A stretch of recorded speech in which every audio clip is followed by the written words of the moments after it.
Hello, and welcome to Sort of the Story. I'm Janey. And I'm Max. And this is the podcast where we tell each other stories like fairy tales and folk tales and mythology. And other stuff. And also, you are here. Welcome. And you are allowed to stay here as long as you are not a child, because this is not a podcast for children. If you are a child, we're sending you directly to jail. You were going to say to hell. If you are a child, you're going to hell.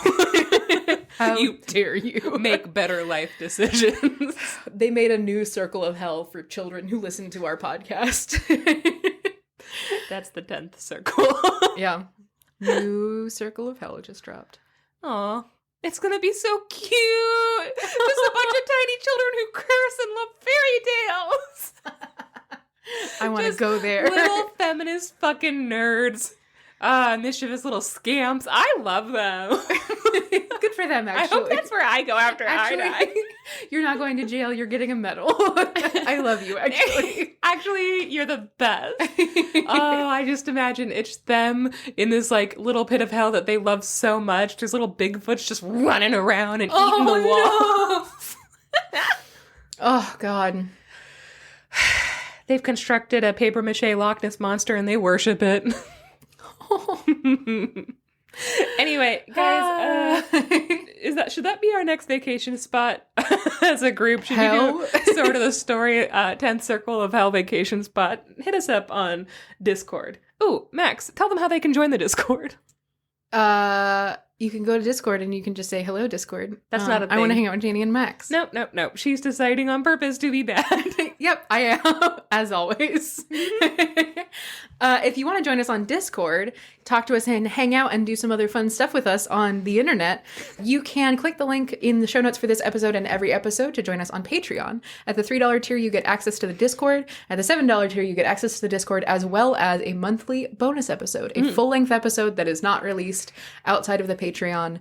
So come and hang out with us. And they're really fun. That was perfect. It was concise. It was toit. I liked it. However, you gave me an idea when you said you could do other stuff online with us. Should we do a group catfish situation? Should we all make a Tinder profile, all of us together, and try to get people to date us? I will remind you that we again did do this to the listeners. I always forget about Keith. How? He's just never at the front of my mind. He's always lurking there in the background. In the shadows. Okay, so Ixnay on the group catfish situation, they might still be a little raw from last time. That's a next year We plan. should catfish each other. We should make catfish teams. And then we fight? Oh, I don't know what I lost track. We should all go noodling. We should all go noodling. We should all go noodling. Okay, so group noodling. Max just spit out her wine at the words group noodling. Start a noodlist colony. Well, you know what, Max? What's up? I think we should just fucking get into it. We've been doing some monster episodes, which I don't know if I don't think the last one was a monster episode, but our bonus episode was 2 hours and 40 minutes long. So Max and I need to just rush through this one. Yeah. Are you ready? Yeah. You know, you're going first. Am I? You are. It's episode 924. I trust you. Let's do it. Oh, every time you say you trust me, I get a little nervous. This is too much pressure. And a 5, 4. We should get a little on-air light that you can flick on whenever you start recording. We could put it outside of the curtain, and when we're recording, we put it at like a little like knee length so that the animals see it and they're like, oh. We can't go in there on air. Is the red light on? Damn it. And Summer's like, I can't see red. Here I go. That sign can't stop me because I can't read. Janey, I got a story for you today. Good. Did I write down the name of the story? I didn't. Oh. It was the subject of the email that I emailed to myself, but it didn't print when I printed the email that I emailed to myself. Let me look it up really quickly. Okay, I'm going to go ahead and just press stop. This story is called The Bear in the Forest Hut. Okay. I like it. There's a subject. There's a location. We don't know A anything weapon. else. I know. We need the weapon now. The bear in the forest hut with Hut. The bear in the forest hut with the candlestick murdered the butler. Maybe the bear is both the subject and the weapon. Oh, I'm imagining Much to consider. Jeremy Allen White, the bear. Jesus Christ. You didn't even watch that show. I didn't have to watch it. I get it. He's got big eyes and messy hair. He's really mean. Yeah, and his shirt is He dirty. can't handle stress well, but he's put himself into a really stressful industry. Yeah. The bear. Just bear things. So just go ahead and picture him the whole time, but also he is a bear. Okay, done. Cool. Good. So The Bear in the Forest Hut, this comes from Slavic Myths by Jake Jackson.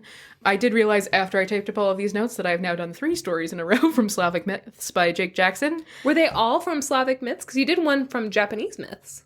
You did Karatko from Slavic myths. I think it's like 3 of the last 5 if you include the bonus episodes that we've recorded, because I have it on top of a stack of books. Yeah.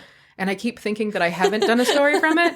And then I open it and I find a story. And then I realize later that I've done a story from that book already. But the truth is they're all bangers in that book. So, well, what's exciting too, wasn't this the one, was Karatko from this one? No, that was from the Nosegay. Never mind. Yes. Never The Wood Lady was from this one. The Wood Lady was so good. I think that's fine. Honestly, I feel like you're doing your due diligence for Jake Jackson, and now he has to call us back. So. 3rd time's the charm. Pay up. I said What? char. 3rd time's the charm. Pay up. Give us the money you owe us, Jake Jackson. Janey is going to grill Jake Jackson on the barbecue. The char. So this story is Polish. There is free text of the story online, which will be in the show notes for this episode. This is originally from Polish Fairy Tales by A.J. Glinsky, published in 1920. So, there's an old man, and he is a widower. Okay. And he marries an old woman who is a widow. Pause. No, the bear is later. Okay, so the term widow makes sense to me, right? Like, widow, your spouse died.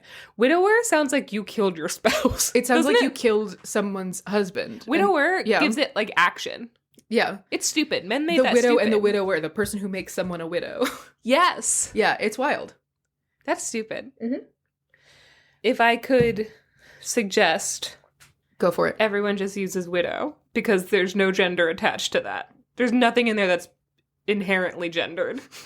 Widow should just work for everyone. I agree. Anyway, guys. Widower. Thanks for joining I us. hardly know her. But she will miss me when I'm gone. So the widower marries the widow. Okay. And both of them have children from their previous marriages. They each have a daughter that they bring into this marriage together, and they raise their daughters. Their daughters are already, like young adult age, but they bring them together as sisters, right? Okay. Which is, I just think, a really nice little, like, blended family kind of situation. That is nice. It seems like 2 people who understand what the other one is going through. Mm-hmm. Exactly. Like with the loss of a spouse and raising a daughter of a certain age. Mm-hmm. You hope that the kids get along. Yeah. They don't. Oh, no! The widow is an evil old witch, and her daughter is a young old witch. And they beat the shit out of the widower and his daughter all the time. I would like a shirt that says young old witch. Honestly, young old witch, I might change my Discord to young old witch. That resonated with me real hard. I like it. Yeah.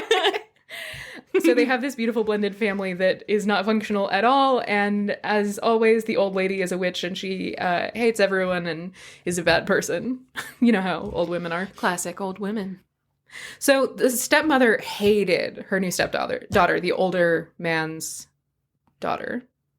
This Yes. is going to get really confusing. Stepdaughter made sense. The Her old woman stepdaughter. hated her stepdaughter. Yes. Yes. The old woman hated her stepdaughter, and her stepdaughter was an incredibly sweet girl. She was very gentle and patient and hardworking, but the old woman absolutely hated her guts, and she beat the shit out of her all day long, and she kicked her out of the house every day. That's not funny. But just for some reason, she hated her guts. It's so casual. She hated her. And her daughter did too. And the two of them bullied the shit out of her all the time. I would like to put that her daughter probably wouldn't have done that had her mother set a better example. For sure. It's a nature versus nurture thing, and I do think that this is nurture. Okay. And the old man feels terrible for his daughter, but he's also terrified of his wife. He's afraid that if he says something, then she's going to beat the shit out of him. So he just doesn't really do anything. One day, the old woman, once again, beats the shit out of her stepdaughter and kicks her out of the house. It's horrible. Yeah.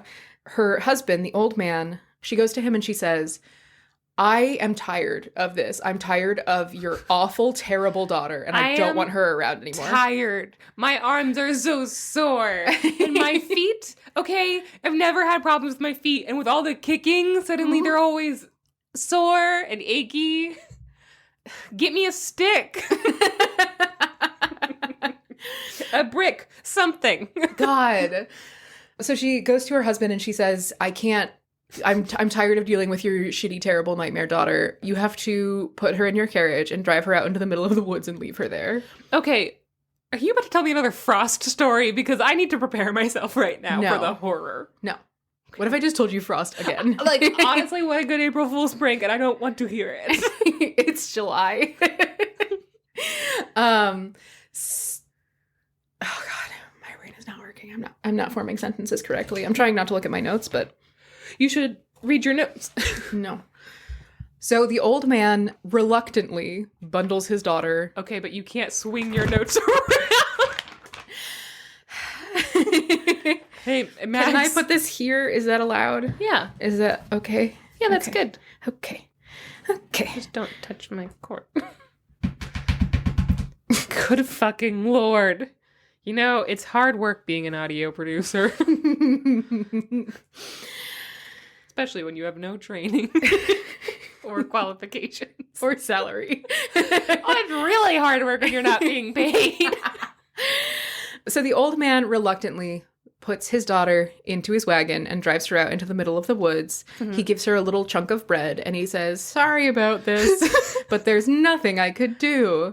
And then he turns his wagon around and drives back home. And his daughter's left in the middle of the forest with a hunk of bread and nothing else. Yes? He couldn't have taken her to like a relative's house. Like, you gotta take her to the middle of the woods. He had other options, is what I'm saying. He for sure did. This guy, a little bit, kind of sucks. No, a whole lot sucks. Yes, I don't have a whole lot of sympathy for dads in fairy tales who are this guy. I don't have any sympathy for any dad in fairy tales. Very few of them actually earn sympathy. Mm-hmm. It's rare. So his daughter is left out in the woods alone. The first thing she does is she's like, I'm going to have to eat something besides bread at some point, which can't relate. And she goes out and she forages around for wild strawberries and she gathers up a couple pocketfuls of wild strawberries. And she's like, okay, so this will tide me over for a little while. Yeah, she's not going to die of scurvy in the woods. Do strawberries protect you from scurvy? They have a lot of vitamin C. Do they? Yeah, right? Oh. Should I? Don't Google it. It's not worth it. It's not worth it. Guys, hit us up in the Discord. Let us know if you've ever successfully staved off scurvy with a strawberry. Most positive it does. I don't know. So she gathers up all of these wild strawberries and she starts to look around for some place that she can sleep and hide out because it's getting pretty close to dusk now. And she's like, I got to find somewhere to stay for the night. Good. Okay. She has priorities. Yeah, I think she should have found water first, but you know what? It's fine. She'll be fine. She never drinks water. And she never pees. You know what? That's what girls are. Hot girls stay hydrated.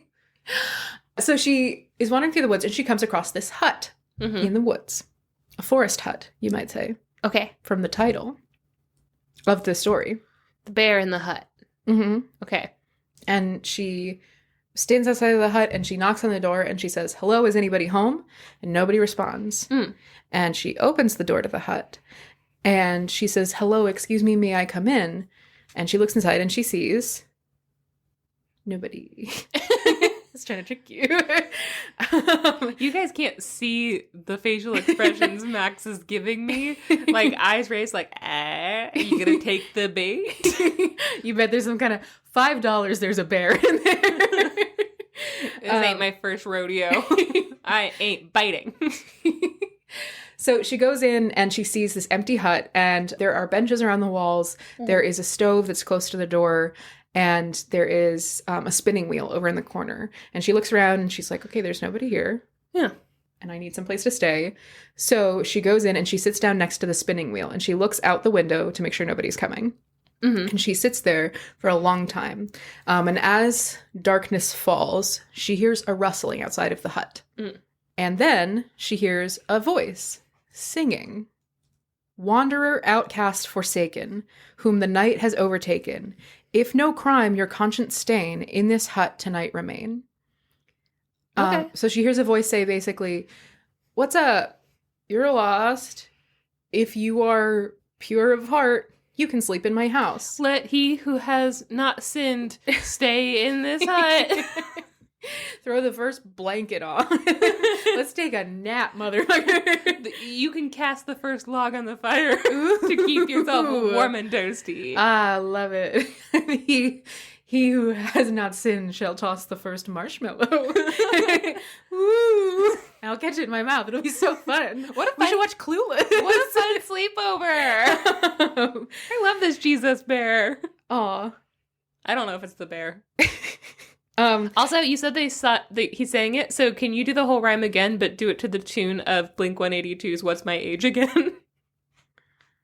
Wanderer, outcast, forsaken, whom night has overtaken, if no crime.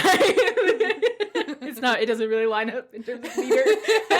Okay, but you did a great job. That was actually all the small things. Say it ain't so. You do not go if you have not sinned. You can stay in. La, la, la, la, la, la, la. Good, great, Yeah, love we it. did it. Perfect. No notes. Blink-182, let us know what you thought in the Discord. You guys Hey, didn't know, Tom but- DeLonge, congrats on the aliens thing. What do you think of that joke? What do you think? Let us know. So she hears this voice outside singing and basically saying, like, if you're innocent, you can stay here. And she responds, I am outcast and forsaken, yet unstained by crime am I. Be you rich or be you poor, for this night here let me lie. So she's like, I'm pure of heart and gentle of disposition. Is this your house? I don't care. I don't need any stuff. I just need to stay here, please. Yes? So the door opens and she sees a figure walk in on 4 legs. And it's a big old bear.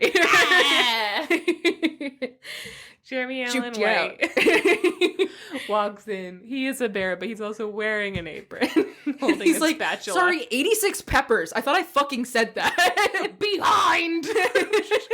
Behind! Sharp! She's like, you seemed cooler outside. Why are you just shouting adjectives at me? I loved you in Shameless, by the way. So the door opens and a bear walks in and he says, is this a reaction or just being bad at drinking? I got too relaxed and the wine went into my lungs. Both.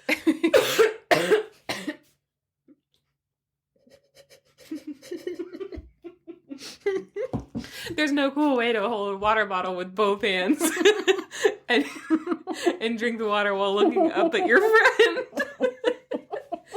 There's no cool way to do that. You look like a hamster. It's the sound of you being a hamster who drinks from a water bottle with both hands. How dare. How dare. Okay, go ahead. The bear. Truth hurts. I know. So the door opens and a bear comes in and he says, "Good evening, pretty maiden." And then he eats her. The end. And the girl says, "Good evening to you, whoever you are." It's his house. What do you mean, whoever you are? Seems awfully confrontational for someone whose house you were just in. Well, I mean, I'm sure she's never seen a bear own property. Also, did he walk into the house holding the deed? Maybe this is her house. He doesn't know. So the bear says, "Good evening, pretty maiden," and the girl says, "Good evening to you, whoever you are." And he says, "How did you get here?" And she says, my evil stepmom told my dad to bring me out into the woods and leave me here. And then he did. And then I walked around and then I found this house, the end. Yeah. And by the end of this, she's crying because, as you can tell, it's very emotional. I think we've been conveying that well. And it This says, is a traumatic event. Would you like a pocket strawberry? do you want to talk to my dear friend Tom DeLong about it? So by the end of her story, she is crying and she throws herself into the bear's arms because she's so upset. And the bear strokes her face with his big bear paw. That is not me making a joke. That happens in the story. Does he accidentally scalp her with his giant bear talons? No, but she does get really sticky from all the honey. Well, that's adorable. Bear claw. Bear claw. I also understand that I just insinuated that bears have talons. Don't they? I stand by it.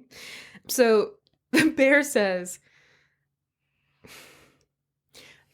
so when I write things down in my journal, I write them out by hand, right? And a lot of times I will either quote directly from the text because I want to preserve the integrity of the story. Yeah. Or I will do like just shorthand, like he says, don't go in there, you know? Yeah. Because I was typing and I type much, much faster than I write, Mm-hmm. I had too much power.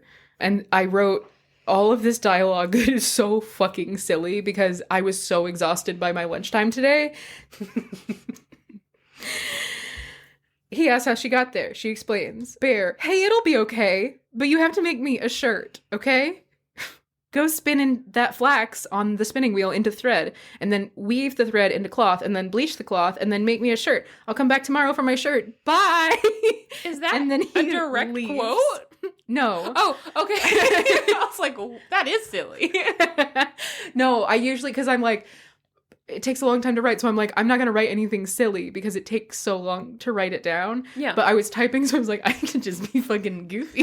I can do whatever I want. Wait, So he tells her okay. that he's like, hey, I'm really sorry that happened to you, but I promise things are going to get better. Speaking of, you have to make me a shirt. And you have to make it from scratch. You have to take the flax over there, spin it, basically literally what I said, spin it into thread, Yeah. weave it into cloth, bleach the cloth, and then sew it into a shirt. And I'm going to go away and I'll be back tomorrow and you have to be finished with my shirt by then. That's going to be such a big shirt for a bear. You're so right. And I didn't even think of that. That's got to be a big old shirt. It's going to be, what kind of bear is he? Like a grizzly? She's going to be sewing for days. I'm realizing now that I was picturing a t-shirt. It's a baby tee for baby bear. No, I was picturing one of those t-shirts that you get at the beach that is like a big white t-shirt that has the silhouette of a woman in a bikini printed onto the front of it. His is a silhouette of a bear in a bikini. She wants to be respectful of his culture. And on the back, it's a picture of the bear's butt, and it says "bear ass." And it's a long sleeve, and it's a picture of 2 machine guns. Right to bear R. I want this shirt. Oh God. Okay, we got it. So he bows to her and then leaves, and she's like, oh no, I have so many tasks to complete in the next 24 hours. Yeah. And I asked someone who I work with, I was like, how long would it take to do this? And they were like, many days. So confirmed, this is not something that you can do in 24 hours to weave flax into thread and then, spin flax into thread and then weave it and then Bleach it. and then cut it Even and then just sew it. the bleaching process would take a day to bleach it and then wash it and then dry it. Yeah. So she is immediately like, I'm not going to be able to do it. It's impossible. He's going to come back and he's going to see that I haven't done it and he's going to be furious with me and then he'll probably eat me because he's a bear. Hey, did he have any consequences laid out if she didn't do it? Mm-mm. I feel like sometimes you read their voices differently than I do because you read them very compassionately where he's like, oh, I'm so sorry that happened to you. Oh my God. Okay, well, make me a shirt. And I feel like it was written, that sucks. You have to make me a shirt now to stay in my home, you know? Sometimes you read things more compassionate than they are. I feel like he wasn't being nice to her when he let her cry on his bare shoulder. Oh. Oh, it didn't matter what I said. You heard bare shoulder and you forgot everything else. Immediately. Scandalous. All right. But then she decides, she's crying to herself, and then she decides, like, even though I know it's impossible, I'm going to try. And then hopefully when he gets back, he will see that I tried, and he will, Give me another day. give me another day. Yeah. I didn't think of it as an exchange. That does make a lot of sense, and I feel very dumb for not he was like, hey, stop crying. It's okay. You know what you should do? Make me a shirt. Or else. Goodbye. Bye.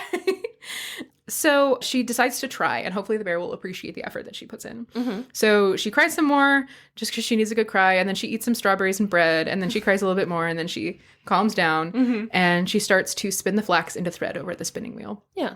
And by the time dawn happens... Yeah, dawn just happens sometimes. You can't control What's it. the verb?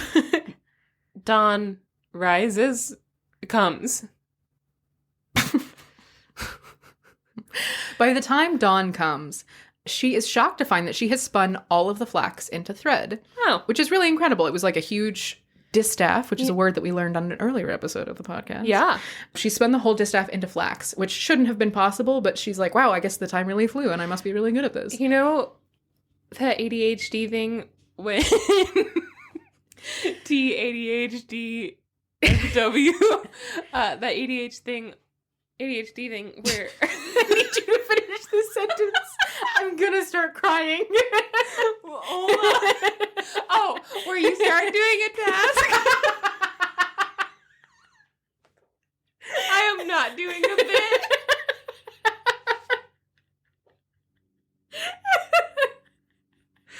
Oh no. I'm gonna email that clip to your doctor and get you a diagnosis. I need something. No.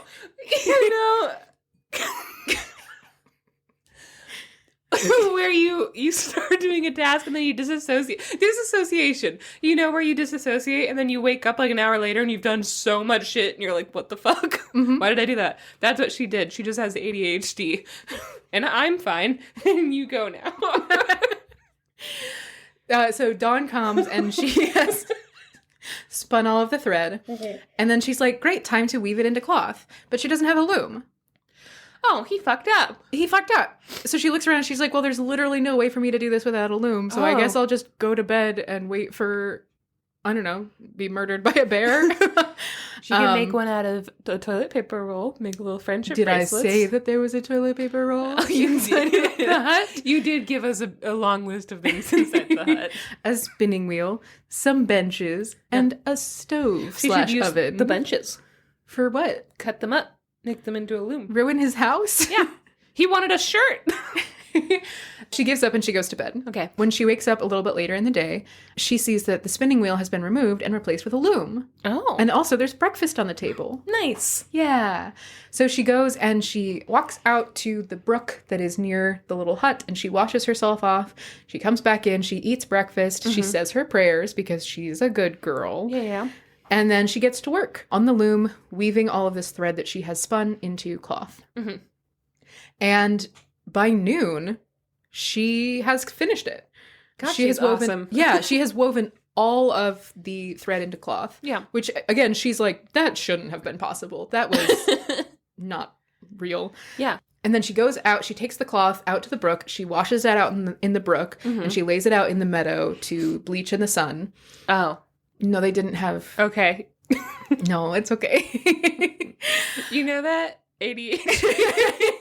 You ever have a dream? So she puts the cloth out in the sun to bleach, and she's like, well, there's no way that this is getting bleached in an afternoon, so Yeah. might as well just give up now. And she comes out an hour later, and it is as pure white as the driven snow, and she's like, all right, something fucking weird's going on. So she takes the cloth back inside, she cuts it, and she sews it into a big old bear shirt. Giant. Yes, and just as she's putting the finishing stitches on the shirt, she hears the door open, and the bear comes in. He says, whew, long day. Shirt? Did you make it? Did you do it? And she's like, yes, I just finished it. And he's like, great, that's a great shirt. I'm hungry. Make some porridge? There's stuff in the cabinet. which is also the first I heard about the cabinet. I thought I had received a comprehensive inventory of the things in the hut. I was gonna accuse you, but I'm happy to know that you also didn't know about the cabinet until this point. So he's like, there's all the stuff you need to make porridge in the cabinet. Go ahead and make me some of that. And I'm going to go out and get my bed for the night and I'll bring it back and it'll be great. And she's like, okay. She goes and starts making porridge. Does she he goes get out a into the different forest. bed every night? Mm-hmm. What?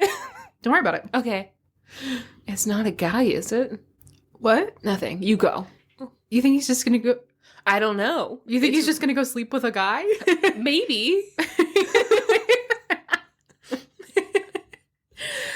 I'm gonna go get my bed for the night. Let's go get this bed. So he goes, she makes the porridge. Mm-hmm. As she is cooking, she's like, good porridge. This is going to be so good. Mm-hmm. A mouse appears and says in a human voice, Mistress, help me, lest I die. A poor, weak little mouse am I. I am hungry. Give me food. And to you I will be good. Good. And so she feels bad for this little mouth. She feels bad for its little mouth. So empty. So hungry. And she takes a spoonful of porridge and she feeds it to him. Aww. And he says, thanks, lady! And he scurries away back onto the bench. Okay, but he said he'd be good. Later. Oh, okay. The bear comes back in and she serves him dinner and he says, thank you for the shirt and for the porridge. Thank you, my good girl, he says in the story, which I fucking hate. Oh, what? Turn around. You buried the lead. What? I don't know. Bury it? Bad. Is this a kink story? No. Thank you, my good girl. Now I will reward you. Oh, yeah, you will. You told me you had a bad stepmother. Ooh, yeah, you do. If you like, I will send my bears to tear her and her daughter to pieces. This is a kink story. And the girl is like, what? No, I don't need you to do a murder. I'm not on a vengeance quest. No, don't do that, please. And he's like, all right, whatever you say. Sounds crazy, but all right. And he prepares his bed for the night and he is brought home. Is he the leader of these bears? Yeah. You're telling me this isn't some weird, like, Wattpad novel? Ugh. He's calling her a good girl. He's clearly, like, the head of this bear pack. What do they call it? Bear pack. A tumble of bears? A tumble? What do you call them? Is it a tumble? I think that they're solitary and I don't think there's a term for a group. But a tumble of bears. Guys, let us know if we can just start saying that. That's so cute. Anyway, but this seems like a mafia story about a bear. Are you kink shaming the country of Poland? I'm not kink shaming. I am celebrating. Are you kink appreciating the country of Poland? No, I'm practicing kink appreciation. So the bear assembles his bed, and what he has brought back for his bed is a bunch of rocks and wood, and he drags it over to the stove, and he arranges all of the rocks and wood on the stovetop, and then he gets up on it, and he curls up, and he's like, all right, good night. And she's like, what? And he's like, oh, I forgot. I'm so sorry. And he pulls out a ring of keys, and he says, here, girl, is a bunch of keys on a steel ring. Put out the fire, but you must walk about the room all night and keep on jingling these keys until I get up. She hasn't slept yet. Wait, she did. She slept a little bit. A little bit. Keep jingling these keys until I get up. If I find you alive in the morning, you shall be happy. Yeah. I would also be happy if I was alive in the morning. Jingle the keys? Yes. Is that how he falls asleep? Unclear. He just hands her some keys and is like, jingle these all night, please, or die. Bye. He does that cat thing. Every time she jingles him, he like zeroes in on her and just reaches one giant paw out to bat at the keys. He needs her to stand over him like a mobile and just jingle keys so he can fall asleep. So the bear falls asleep and she starts walking around the little hut, jingling the ring of keys. Yeah, I think I would also do it. No questions asked. I don't think I would ask any questions. I think I would just jingle the keys. Seems like he knows what he's doing. But as she's walking circles around the house, she starts to get exhausted. Because you're right, she hasn't slept much. And just then, the little mouse runs out of his hole underneath the bench. Mm-hmm. Remember from earlier, the mouse? Mm-hmm. And he says, I'm going to jingle them for you. Just give me them keys. And then you can go to bed. And she's like, that would be really nice. are you okay with doing that? And he's like, yeah, you gave me porridge. I'll jingle those keys for you. And she's like, okay, great. She gives him the keys. And he's like, you should go hide behind the stove, though, because things are going to get a little bit hairy in here soon. And she's like, okay. So she gives him the keys. Yeah. And she goes and hides behind the stove. At the stroke of midnight, the bear wakes up. He picks up a big rock and throws it into the center of the room towards the sound of keys jingling. Why would he ask her to do this? And then he waits a couple seconds and he says, are you alive? And she, from the corner of the room, says, yes, I'm still alive. And he's like, good. And then he pulls out more rocks and wood from his bed and just chucks them at the sound of jingling. And every time he chucks something, he like waits a second. He's like, are you still alive? And she's like, yes. What the hell? Yeah. Meanwhile, the mouse is carrying the keys and he's running around the floor, avoiding these rocks and wood. He knew that this was going to happen. Yeah, what a good mouse. Oh my God, how many girls has he seen get murdered? Great question. This mouse is traumatized. They and probably all... hungry. Yeah, I was going to say they probably all have been like super rude to him because he's a mouse, though. Probably all like screamed. Yeah, and bitches hate mouses. Bitches do be hating mouses. So the mouse is expertly dodging all of these projectiles and jingling the keys so that the bear doesn't know. Yeah. You know. And the girl from behind the stove keeps being like, no, I'm still alive. And he's like, okay, good. And then he'll chuck another boulder into the middle of the room. He is sending so many mixed messages. Yeah. And he continues doing this until dawn. Oh my God. It's like 6 hours.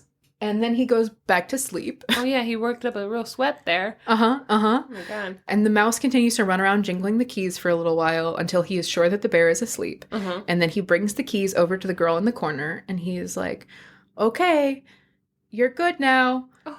Thanks for the porridge. Oh. And he gives her the keys and she takes the keys and begins once again walking around the room and jingling them. Oh my God. This is terrifying. Yes. Take that mouse and bring him somewhere safer. Give that mouse a home. Yeah. Kill the bear. That's the mouse's house now. Yeah. Welcome to the mouse house, motherfucker. Oh, that's a good turn. So she continues walking around the hut and jingling the keys until the bear wakes up again. And he says, oh my God, you're still alive. That's so great. And she's like, yeah, isn't it? It is so great.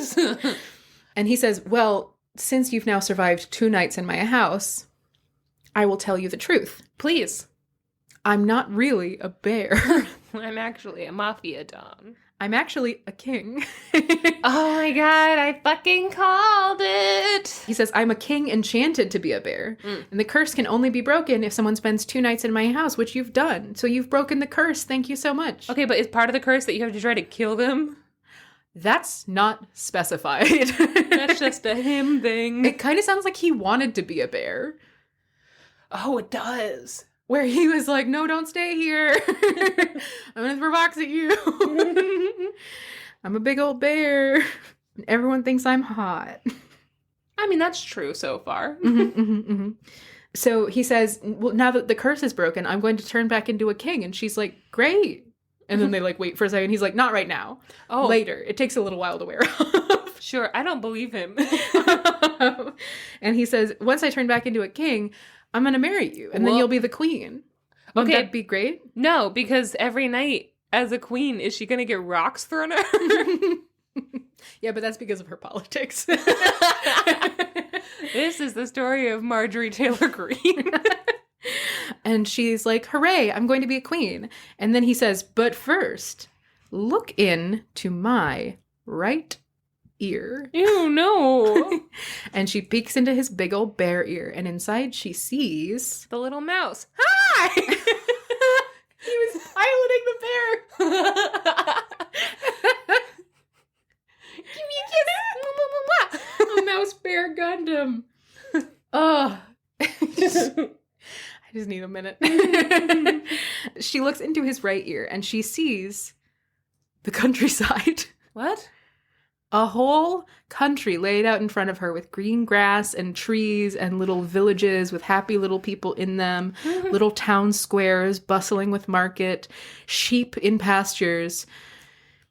In his ear. Do they know that they're in his ear? That's a really great question. Do they call their home Bear Earland? I hope so. And he's like, what do you see? And she's like, I see a country in there, like a whole land. Yeah. there. Bear Earland. And he says, well, that's my country. That's the country that I'm a king of. Mm. And she's like, oh, it's very nice. And then he's like, quick, pull the other ear. And she's like, okay. So she's still looking in the right ear. And she takes the left ear and she goes, chung, and then it changes. And he's like, what do you see now? She was like, a space station. And she was like, chung. She's like, oh my God, I'm inside of a KFC. Classic. He's like, these are all my favorite memories. That's really good. No, she's like, I see a whole countryside. And he's like, that's my country. And she says, wow, it's pretty good. And he's like, yeah, it's pretty good. Now, check my other ear. Chink. So she walks around the bear and she looks into his right ear. Yeah. And she sees inside a palace. Hmm. And it has carriages outside of it. Mm-hmm. And the bear says, what do you see? And she says, I see a palace. And there are carriages outside of it. Wow. And he says, that's my palace. And those are my carriages. Oh. Which one's your favorite? And she says, the one that has 4 horses. The one that has the racing stripe down the middle. The one that has a moonroof. I really like that carriage. The carriage where the top comes down. Herbie fully loaded, but a carriage. She's like, I like the one that has 4 horses. And he's like, great, that's your carriage. And she's like, what? And he's like, get out of my ear. And then he walks over to the window and he opens it. And outside she hears hooves. And coming up to the hut rides a golden chariot with 4 golden horses. No driver. Okay. They are just driving themselves. And he's like, there you go. That's your carriage. Big congrats. And she's like, wow, this is great. And he says, anyways, listen, it's going to be a couple of days until I can be a king again. So you should go back home and tell your dad that you're getting married. No, he doesn't get to know. Also, I think before this, I just have to be honest. Before, like, if I still had a couple days with him as a bear, I think I'd be like, can I ride you real quick? And then also, can you hug me? And then can we, like, roll down a hill together? Like, I have a checklist of things that I wish I could do with actual bears, but they're not friendly enough. You're describing a Totoro right now. I would like a Totoro situation for the next 3 days. Thank you. I don't want my dad to know I'm getting married. He doesn't deserve it. Yeah. But can you and I climb a tree like Edward and Bella? Look out over the Pacific Northwest. Thank you. So, Edward and Bera. Okay, I'm done. thank God. Yeah. So he's like, you should go tell your dad, but actually you don't even have to go anywhere because your dad is going to head here today and you should actually just wait here for him and then you guys can take the carriage back. And she's like, okay, great. Or my dad can fucking walk. Yeah, right. And he's like, okay, so I'll be back. Here's a golden dress and diamond earrings and diamond rings and also a bunch of other loose jewels. Congratulations, you're going to be my wife. Goodbye. The golden dress weighs 200 pounds. It is clunky. It is clunky. Meanwhile, her father, back at his house, is beginning to miss his daughter, who he drove into the middle of the woods and He's abandoned. just now beginning to miss her. It's been 3 days. Mm-hmm, you betcha. Since it's been 3 days, he's Yeah. like, either she is still alive and maybe I can go and save her, or she's dead and I can bury her. He really doesn't have a very high opinion of his daughter's survival skills. No. He drives off into the forest to go see if he can find her. Yeah. Back at the house, the stepmother and her daughter hear a dog barking. And this is the main character girl's favorite dog, Okay. who loved her very much. And they hear this dog barking, and the dog runs up and barks and says, bow, wow, wow. Okay. The old man's here, What? The old man is there? bringing home his daughter dear, Oh. decked with gold and diamonds sheen, gifts to please a royal queen. Nice. Good rhyme, dog. I appreciate that these are actual rhymes. Yeah. It's got to be the work of a good translator, I guess. Yeah. I don't love that he said bow, wow, wow. Well, what would you have him say? Good Bark, afternoon. bark, bark. That's racist, Max. And then the evil old woman says, "You lie, you big ugly dog. Oh. Bark like this." That's not me making that up. That is literally a lie. She's like, "You lie, you big ugly dog." And then she says, "Bark like this. Bow wow wow. The old man's come. His daughter's bones he's bringing home." I think you're going to say, bark like this. Bark, bark, bark. I don't like bow wow wow. That seems bad. And also really hard to rhyme. So she's like, no, don't say that when you're barking. Instead, say that my stepdaughter is dead and that he's bringing her bones back to Barry. Yeah. And she chases the dog into the courtyard and he's like, no. And just then, the girl pulls up in her golden carriage with her dad. Yeah. She is bedecked in gold and jewels. Yeah. And the old woman quickly takes this in. It's like, "Oh my God, you're back. Hooray. I'm so glad to see you. This is so great. I'm so glad you're here. Where'd you get all of this?" She got going on. And her stepdaughter says, "Well, I got them from the bear in the forest hut." Classic. Title of story. Oh. So the old woman's like, "Huh, interesting. I bet probably maybe someone else could also get that from the bear in the woods." Uh-oh. In the hut. So the next day, the old woman wakes up and she bakes sweet cakes. Mm-hmm. And she gives them to her daughter. And she tells her daughter to go into the woods, go to the bear's hut. And she's like, "You are much more charming than your stepsister. I am sure it took her 3 days to have a king propose to her. I'm sure you can do it in no time flat because you're so much cooler and better." Steal her fiance. Mm-hmm. Oh, what a bitch. Yeah. Well, not a princess. There aren't any princesses in this story.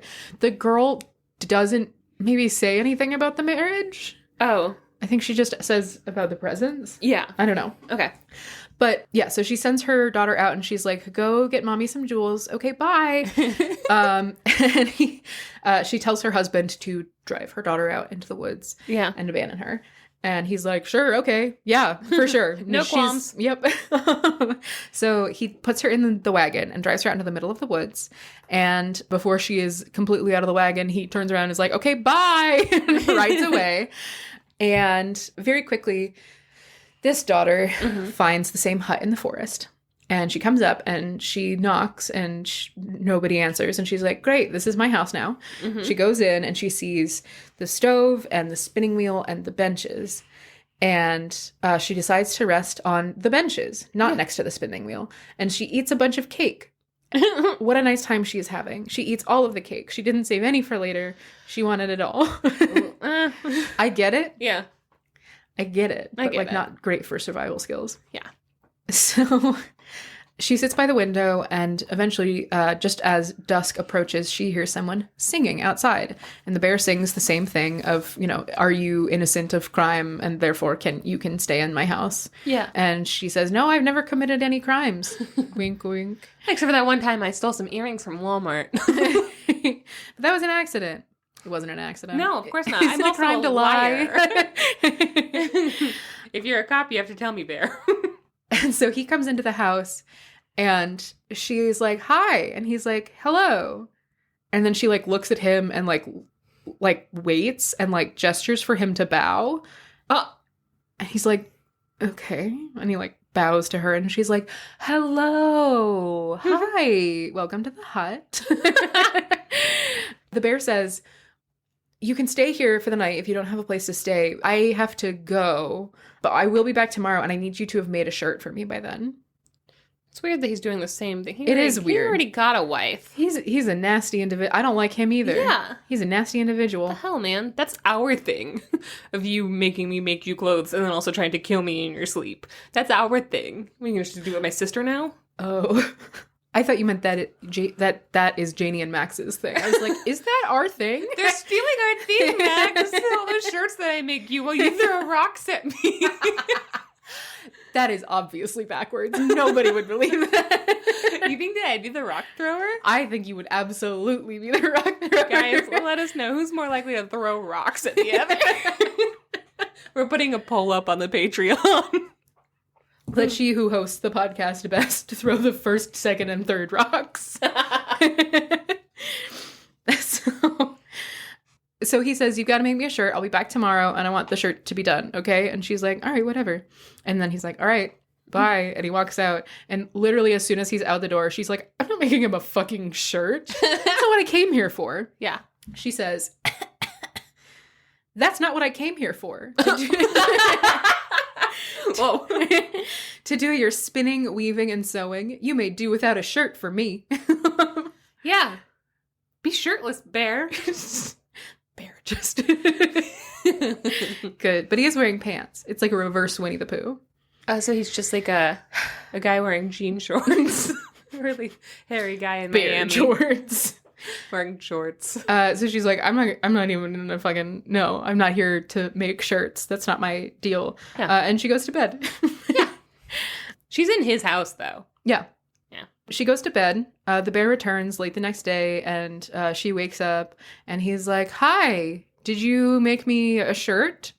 And he looks over. The spinning wheel is clearly untouched. The unspun flax is still on the distaff. Yeah. And he looks at her and is like, seems like maybe you didn't. And she's like, just like looks at him and doesn't answer. And he's like, okay, did you make me a shirt? And she's like, He's like, okay, so you didn't. All right, cool. You could just say that. Yeah. Got some attitude. And he's like, all right, well, since I just got home, I need you to make some porridge for me because I'm hungry. I'm going to go get my bed for the night and you can stay here and make porridge. And she's like, okay, fine. And so she starts cooking porridge. He goes out to make his bed. Once again, the mouse runs out from under the bench and says, hi, I'm a mouse and I'm starving. Help me. You know. Yum, yum, yum. That looks good. Mouse. Give me a little treat. Aww. And she's like, ugh, a mouse. And she throws the porridge spoon at him. This is why and he runs away. I think that he's killed a lot of girls. And I The think mouse. no, the bear. And I think that they've all reacted to the mouse this way. Mm-hmm. Yeah. Yes. So she flings the porridge spoon at the mouse and he like yelps and runs back onto the bench. Aww. She finishes making the porridge. The bear returns with his piles and piles of rocks and sticks. And he begins to assemble his bed on the stove. He sits down and they eat the porridge. And he's like, all right, I'm going to go to bed. I need you to jingle these keys. It's like a sleep sound machine. Yeah. I have sleep apnea and I can only sleep if you jingle keys for me. And she's like, yeah, sure, whatever. All right. So he goes to bed and she's like, this is finally the task where I'm going to win and I'm going to do it and he's going to give me stuff. It's going to be great. Yeah. So she walks around the hut jingling her keys. At the stroke of midnight, the bear... I'm surprised she does it. Yeah. Well, because she thinks that this is the thing she has to do to get golden and jewels. the shirt thing was just a weird extra pervert thing. I guess. So she walks around the hut jingling the keys. And at midnight, the bear wakes up and picks up a big rock and throws it into the center of the room. And then waits a second and goes, are you still alive? And hears nothing except for the sound of blood slowly leaking onto the floor. God. She is instantly murdered. Yeah. And he's like, oh, well, I guess I can finally get some fucking sleep. Goes back to bed. Doesn't that feel like a video game task? Like, you get murdered because the rock hits you because you didn't, like, team up with the mouse at the beginning, so you have to go back to the beginning and, like, be nice to the mouse. I don't play video games. Is that something that would happen? I guess kind of. What you're describing sounds more like a Groundhog Day situation.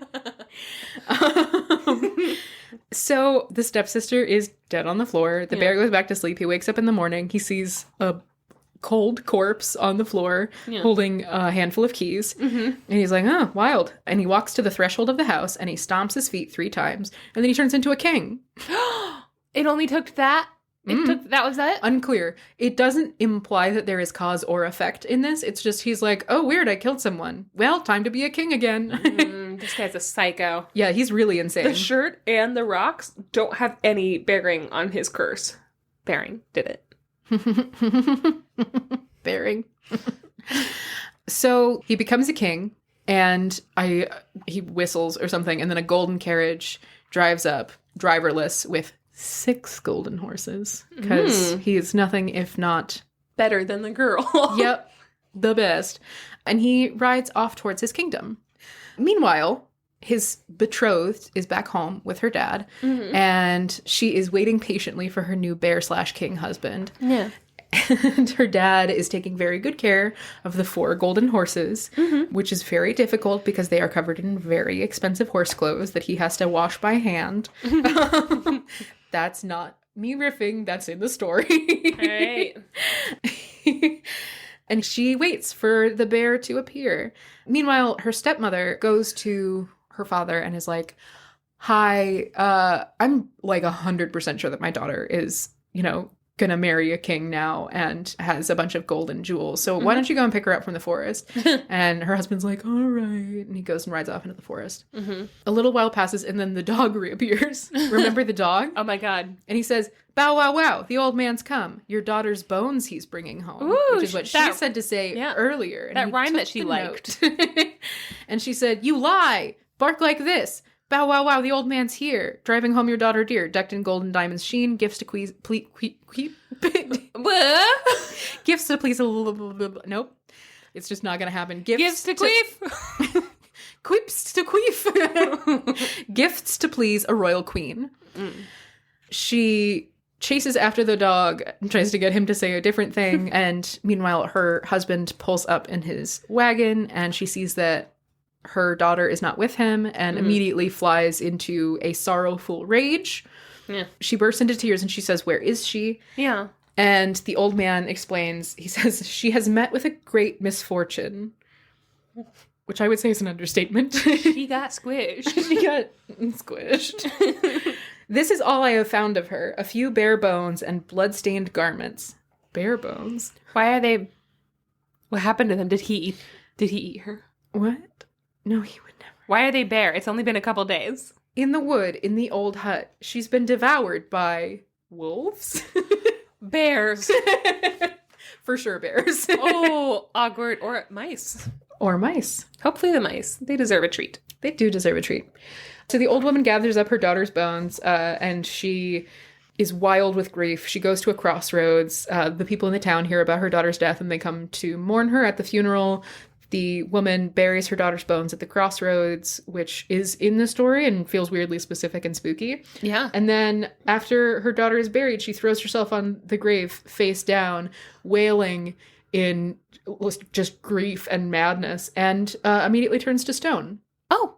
So that's how that ends for her. Meanwhile, what? The king, in his golden carriage, pulls up to the cottage. He has a coachman now, for some reason. It seems like the horses were doing fine on their own, but now there's a coachman, and the coachman cracks a whip, and he cracks it so loudly that the whole cottage falls down, and... That's their house. That's their house. And the king sees his soon-to-be wife and his soon-to-be father-in-law, and they're like, hooray, he's here! And he's like, get on in here! And they get in the carriage and ride away, and they get married, and they live happily ever after. Wild. Yeah. I feel like they could have turned their little cottage into like a museum or something. Like, look where the queen used to live. And you can too. The Airbnb house. Not you can live in the house. You can become a queen. You can come from nothing and become a queen. You can queef. You can queef if you wanna. That's really good. That's really weird. Was it? It was good. You told it beautifully. Thanks. It was really weird. A lot of stuff in that story that doesn't like make any fucking sense. Yeah, that doesn't seem to matter, right? Mm-hmm. Like just a bunch of stuff happens. It feels like they read a bunch of other fairy tales. It does. I was thinking this as I was reading it, that I kept thinking it was gonna, I was like, oh, I know what story this is. Yeah, it was. It's a retelling of a different story, but then it East kept of the sun, west of the moon. Yeah, but then it kept changing which story it was. Yeah. So it was like, oh, it's that one. And then it's like the ogress in the well. And then it's Rumpelstiltskin. And then it's like, I kept being like, oh, now I know what this is. And then it was a different story immediately. Yeah, and at the end, it's not anything. It's not anything. I wish they would have brought the mouse with them, and that's their baby. I agree. I do choose to believe that the mouse ate the stepdaughter, and None never has to eat again and is full forever. Right? Because now they're going to be now gone. There's a taste for blood. Ooh. Honestly, I wasn't going to tell the story because it's so fucking bonkers. Yeah. But the detail of the bear having a country or like a view of his country in his ear was just so weird. I would love to see the animation of that, like a Miyazaki level animation. Yeah, I don't even know how he would do that. I kept rereading it and being like, I have to be reading this wrong, right? I like it. Pretty good. Fantastic. Thanks. Well, let's not go that far. Oh my god, brilliant! Earth-shattering. Game-changing. I came so many times. Where? To the mall.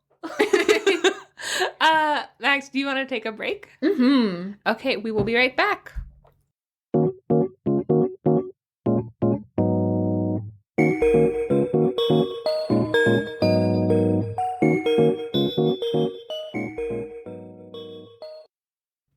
Okay, Max. Janey. I have a story for you today from Andrew Lang's The Grey Fairy Book. I've never opened the Grey one. Legree Fairy Book. Go listen to the August bonus episode, please, if you want to know more about Legree. This story, I don't have any information on this story, and I did look for some, so it's going to stand on its own for me. But the name of the story is The Partnership of the Thief and the Liar. Crick and crack. Yeah. Crook and crack. Crack and crook. Ooh, we got there eventually. Crick and crack. Partnership of the Thief and the Liar. Which one do you think you would be out of me and you? The thief. I was thinking I was going to be the liar. Oh, perfect. Okay. And this is that story. I'm just out here stealing the hearts of America. No, you're not. That was a lie. I see. I like the idea that the liar just is constantly in opposite day mode. No. Nah. All right.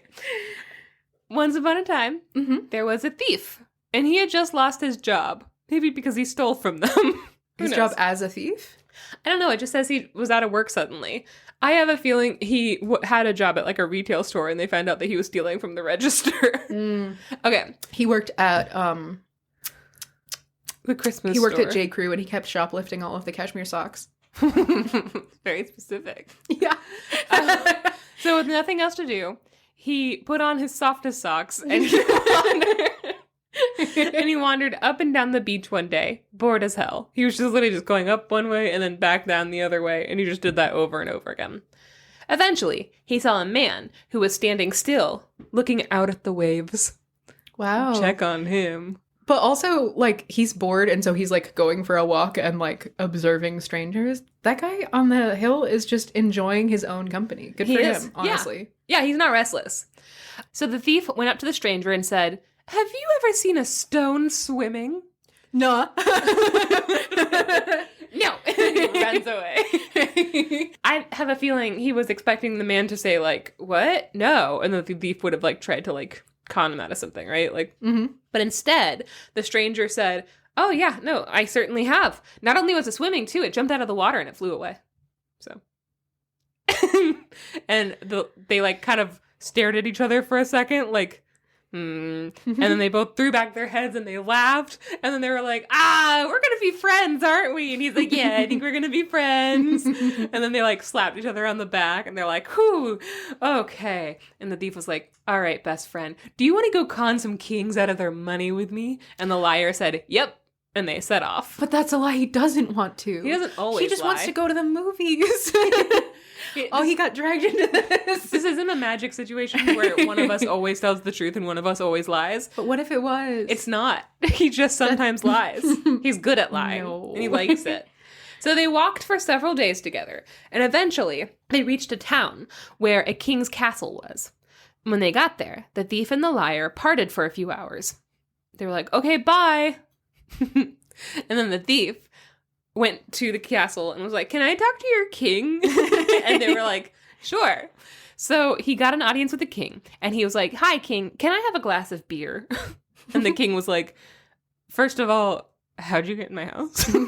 Second of all, that's impossible. The crops were so bad this year that all of the hops and the vines died. So we can't make beer or wine for anyone in the kingdom. And it's like this as far as I can tell in every kingdom right now. Like, global warming, man. Like, we really cannot make this beer. Inflation.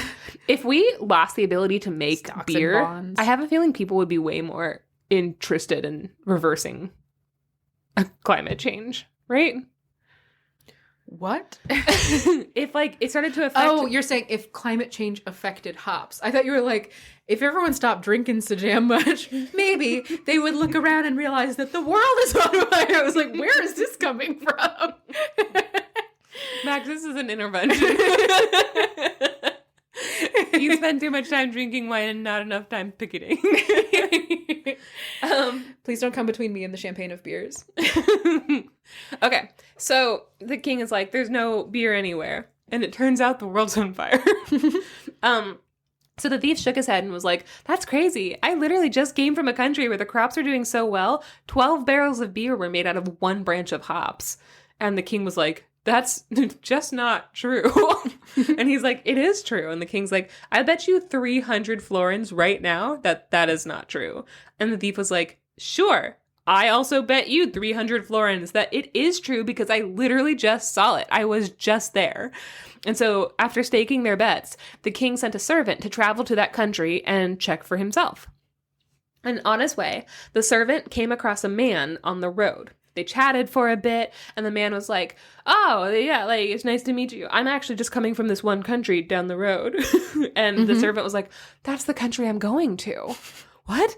So to save himself some time, the servant was like, hey, really quick, how tall do your hops grow? And like, how many barrels of beer can you make with just one of them? Hey, girl, what them hops do?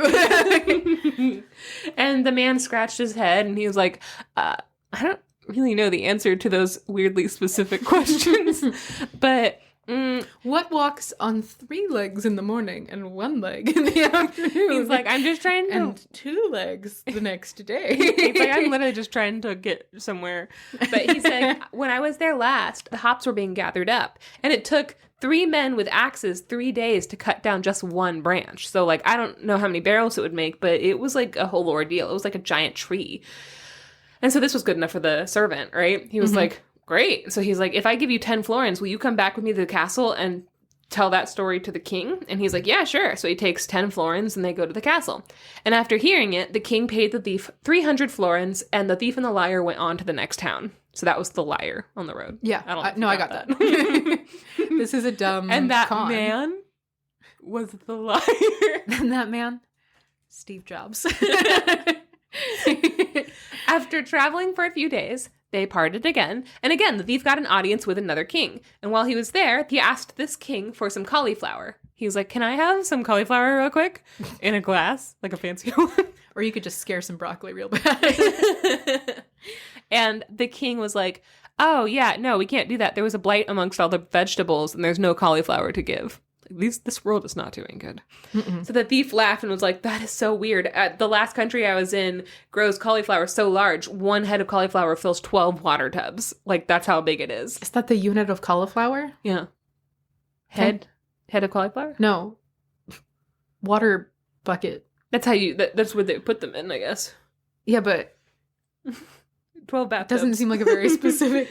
So the king didn't believe him, of course. And the thief was like, I bet you 600 florins that it is true. And after taking that bet, the king sent a servant to check out the story. And again, on the way, he met a man on the road who had just come from that country. And the man, after like saying like, hey, you know, does 1 head of cauliflower fill 12 barrels in your country?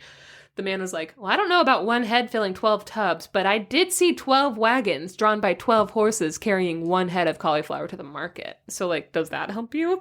And this was good enough for that servant. He paid the man 10 florins to come back with him and tell this to the king, who reluctantly gave the thief 600 florins. So now they have 900 florins. They are 920 florins. And that man, Steve Jobs. You're going to love the next story. Oh. So they traveled on. When they got to the next kingdom, the thief told this new king about a nearby kingdom that had a church steeple where a huge bird was nesting. The steeple was so high, and the bird's beak was so long that it had pecked out the stars until a couple of them had fallen out of the sky and like fallen on top of buildings and stuff. He was like, it was incredible. And the king was like, this is not possible, and I don't believe you. And also, who are you? Yeah, like, get out of my house.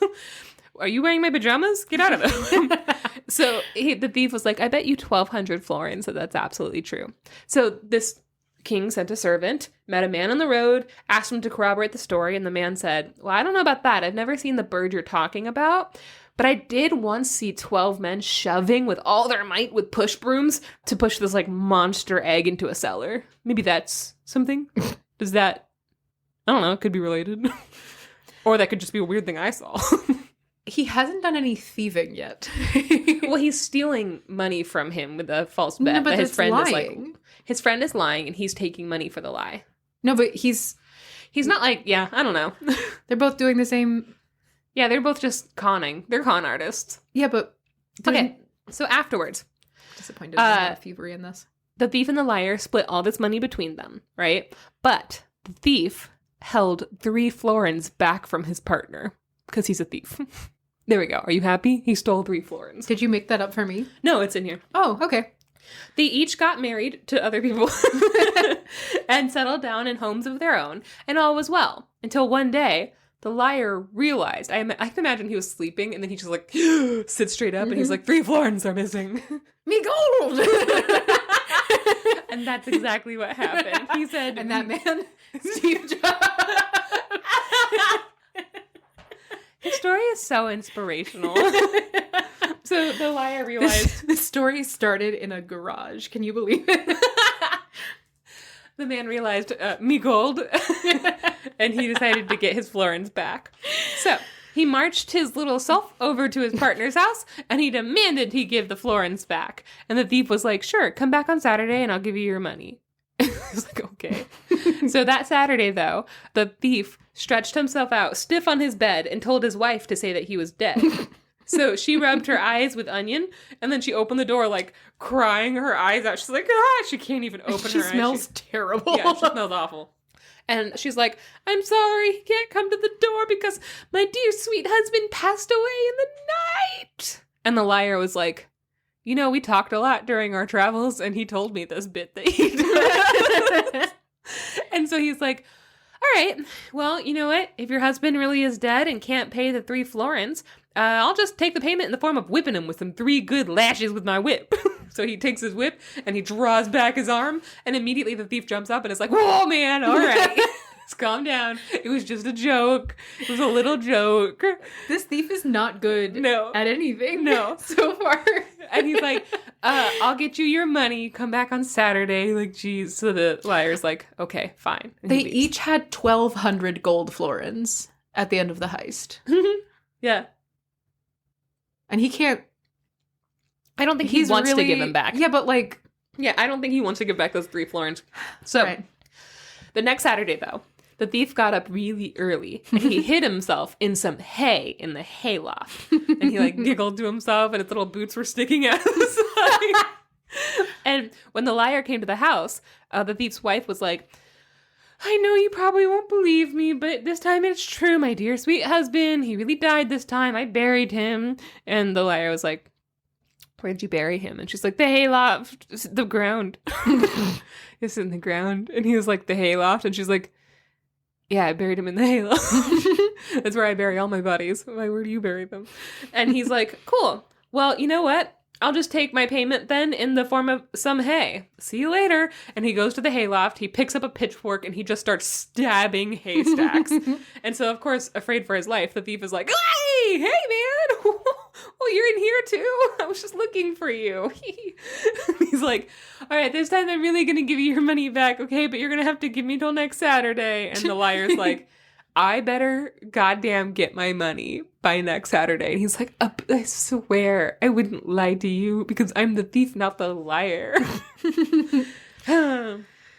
So the next Saturday, he traveled to the crypt of a neighboring chapel, and he stretched himself out stiff and still in one of the stone coffins, just giggling to himself like, now he'll really believe I'm dead. He. I think they think they're next door neighbors. Why does he think this will work? I honestly don't know. I love this little guy. So, unfortunately, the liar had guessed that this might be his next step. And so he traveled to the crypt as well.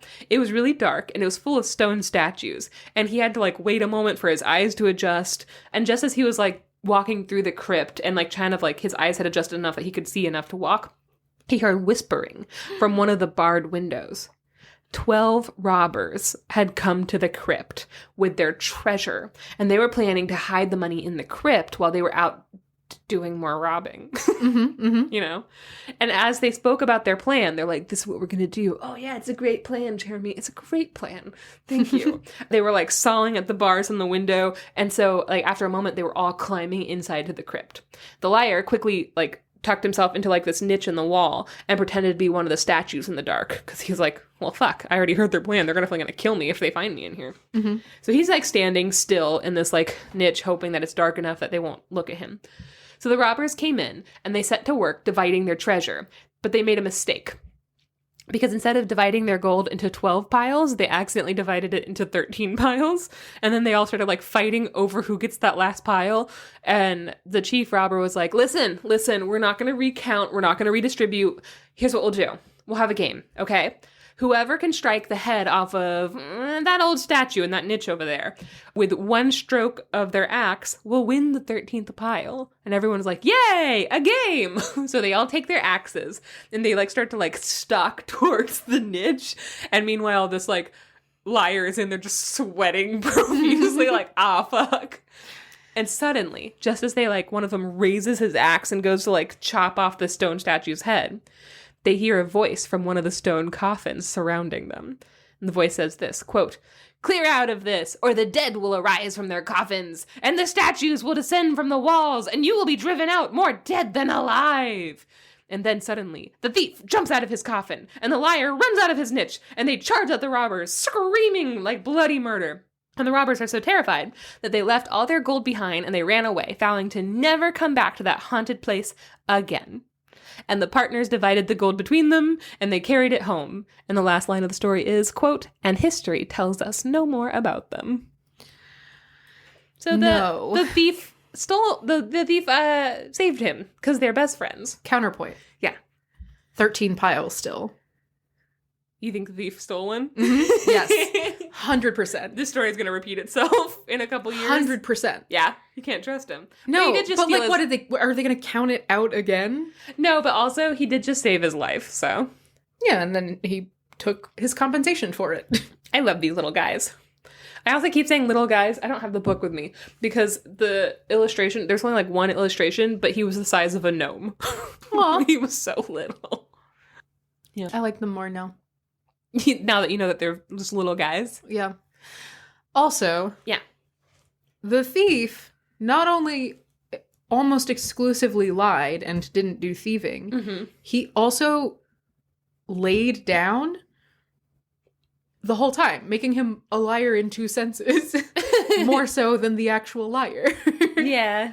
I think he's probably a thief because he stole from his partner. You know? So he was also a liar until he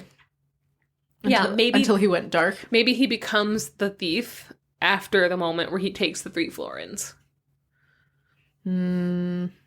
Maybe. Who knows? I love them.